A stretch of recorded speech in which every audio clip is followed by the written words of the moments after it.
I seen at one point that somebody leaked Jeezy's album. Yep, it was a guy that worked at Patchwork Studios in Atlanta, and we had just turned the album in to get mastered and get mixed by Leslie. So we get a call. Me and Jeezy is living together at the time. So we get a call, I want to say from Carbon or from Kinky B, that the album is out. The album is out. So and niggas and somebody just told us that they just seen the guy who works at Patchworks in the car with Gucci Mane at 7 or 8 in the morning, right? Because that's the call that we get. So Carbon and I think Kink, they go up to Patchworks and they find the nigga. And the nigga out there. So, but at this time, me and Jeezy is on our way because Jeezy woke me up and was like, hey, grab the keys to the Porsche truck, grab the AK, come on. So I'm like, I ain't know what was going on at first. So when we get into the Porsche truck, he was like, man, nigga done leaked our album, my nigga. A nigga done leaked our shit. Man, this shit probably done fucked up our life. We probably gonna have the motherfucker stay in the streets. You know what I'm saying? This is how he talking to me.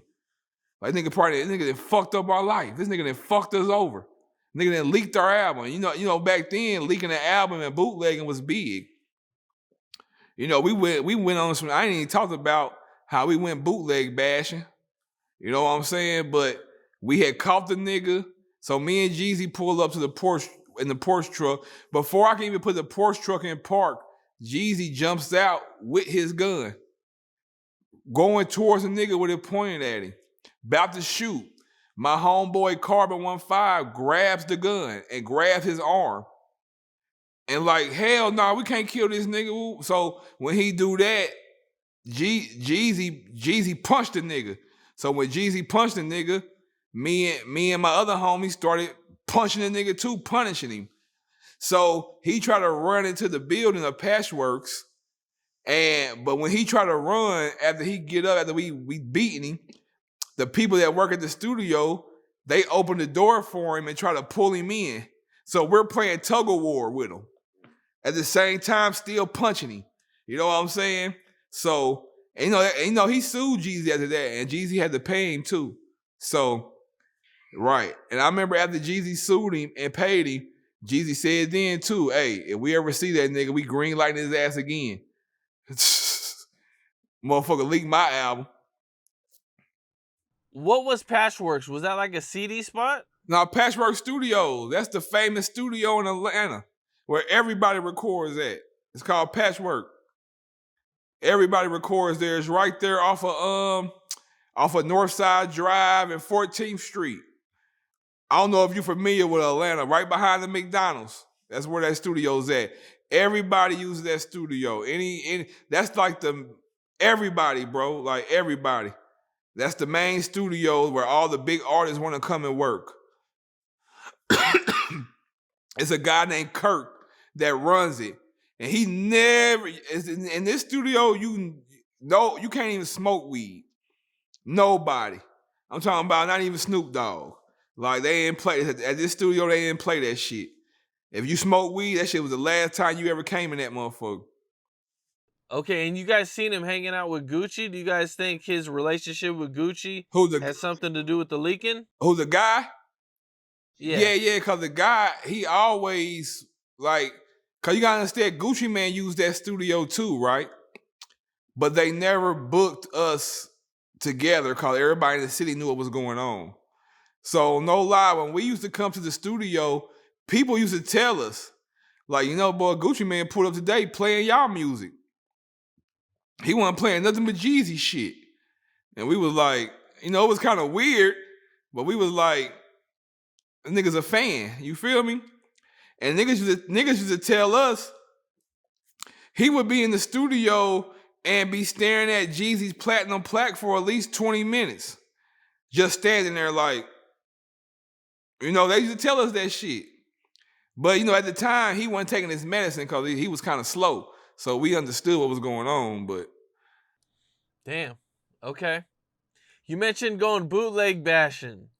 Oh yeah, man. You gotta understand. Bootlegging was crazy. Them fucking Africans had that shit on smash.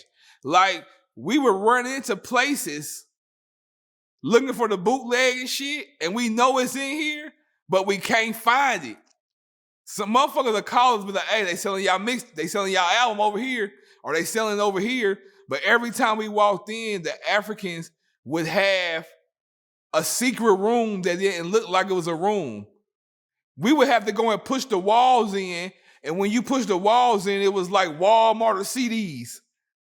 And no lie, they had Thug Motivation 101 stacked up this tall, lined up from the front to the back. And they was selling them. And we went in there and crushed them all, kicked down doors, broke CDs, crashing CDs. We went bootleg bashing. And whenever we found a bootlegger, we was fucking them up. Because you got to understand, we was not knowing that the bootlegging shit probably helped us, because when you bought the bootleg back then, you really wanted to go get the real CD too. You feel me? So it really helped us more than it hurt us in my eyes, because it didn't stop our numbers. We was doing like what, 250, 300 a week when TM 101 came out. Damn, it's crazy. Okay, now, one of the things that made some headlines not too long ago was when Southwest T got out of jail, 50 Cent kind of jumped on Instagram and said that Jeezy owed him some money. I think that was just 50 Cent. That was just 50 Cent trolling him.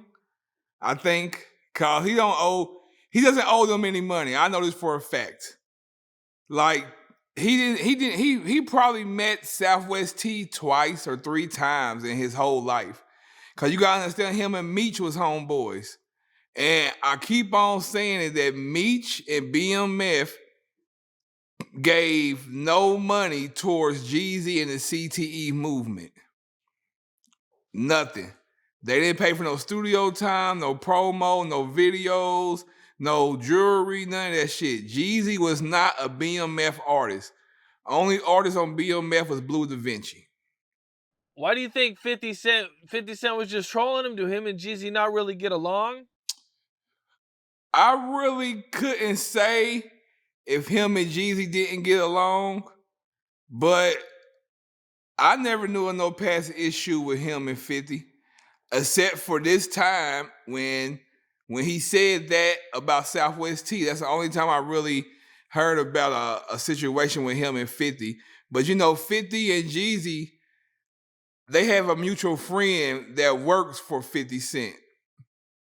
So if 50 Cent don't like Jeezy, I'm sure it's from something that the guy that they both friends with has told 50. So, do you think that Jeezy's character should be in the BMF show? Do you think, was he important enough to make it as part of the BMF show? Oh yeah, of course. You gotta, I mean, if like he said, him and Meech was friends, right? And you gotta understand, we put Meech in 3 different videos, worldwide videos. You feel me? Soul Survivor, Air Forces, Getting Money Over Here. So you got to tell that with the story. And you got to tell the story that him and Jeezy was friends.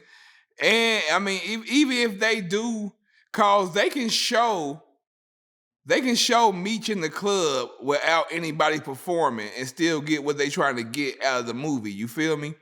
So at the end of the day, if they don't use Jeezy's character in the film, it's still gonna be what the film is gonna be, because it's about Meech and BMF. And Jeezy wasn't part of BMF. He just got some history with him. But if 50 Cent wants to make the BMF movie bigger than as it is, you got to put that in there. You can't leave out Jeezy. You can't leave out Fabulous. You can't leave out Diddy. You can't leave out none of that shit, because Meech interacted with all them people that what made him bigger than life. is the Starz being around him. What's up? This is Cam Capone. We got more content like this coming soon, so hit that like button, subscribe, and stay locked in to Cam Capone News.